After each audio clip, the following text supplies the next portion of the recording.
ورحمة الله وبركاته. نحمده ونصلي على رسوله الكريم. أما بعد فأعوذ بالله من الشيطان الرجيم. بسم الله الرحمن الرحيم. لن ينال الله لحومها ولا دماؤها ولكن يناله التقوى منكم. صدق الله العظيم. উপস্থিত এই মহতী অনুষ্ঠানের সম্মানিত সভাপতি, ন্যায় নিষ্ঠার পরাকাষ্ঠায় উদ্ভাসিত বিচারক মণ্ডলী এবং উপস্থিত আমার সঙ্গে ইব্রাহিমী ত্যাগ ও ধৈর্যে উজ্জীবিত ছাত্র ভাইরা, সকলকে আমার পক্ষ থেকে আন্তরিক শুভেচ্ছা ও অভিনন্দন। শরীয়তের পরিভাষায় আল্লাহ তাআলার সন্তুষ্টির উদ্দেশ্যে পশু জবাই করাকে কুরবানি বলা হয়। সুতরাং যার মনে প্রেম আছে, আবেগ আছে, তাকে কুরবানির বাস্তবতা বলে বোঝাতে হয় না। আল্লাহ পাক পবিত্র কালামে পাকের ভিতরে ইরশাদ করেন, ফালাম্মা বালাগা মা'আহু আস-সা'য়া ক্বালা ইয়া বুনাইয়া ইন্নী আরা ফিল মানাম। কুরবানির ইতিহাস আমরা সকলেই জানি। ইব্রাহিম আলাইহিস সালাম দীর্ঘ 80 বছর দোয়ার পর আল্লাহ তাআলা তাকে সন্তান দান করেন।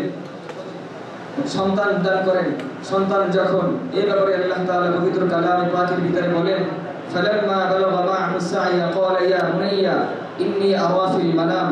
ছেলে যখন পিতার সাথে চলাফেরা করার উপযোগী হলো, পিতার কাজে সাহায্য সহযোগিতা করার মতো উপযোগী হলো, তখন আল্লাহ তাআলা তাকে স্বপ্নে দেখালেন যে তুমি তোমার প্রিয় বস্তু কুরবানি করো।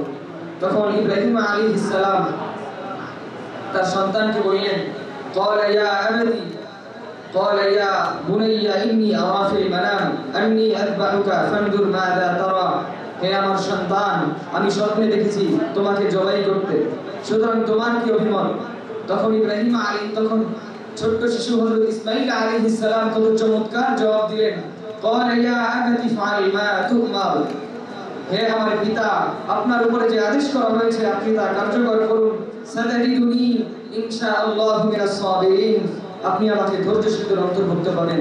মুহতারাম হাজিরিন, আর শুধু কুরবানির ইতিহাস নিয়ে আলোচনা করলে চলবে না।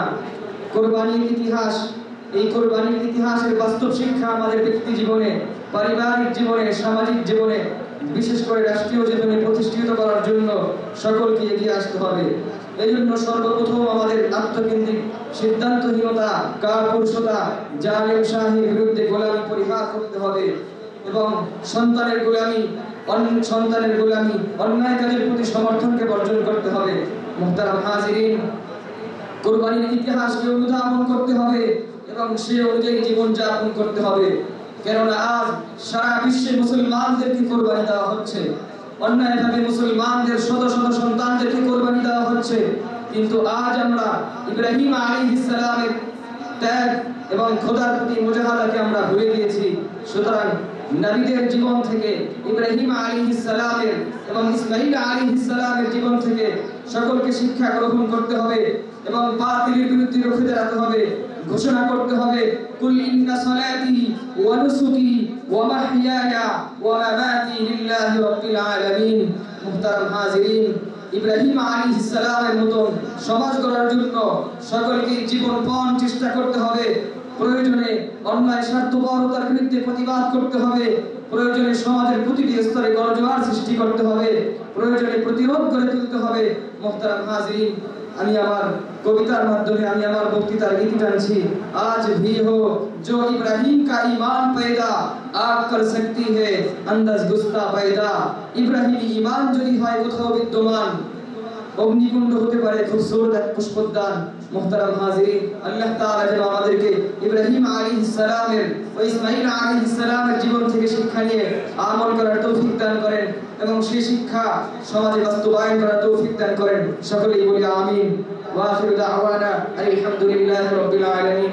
আসসালামু আলাইকুম ওয়া রাহমাতুল্লাহি ওয়া বারাকাতুহু।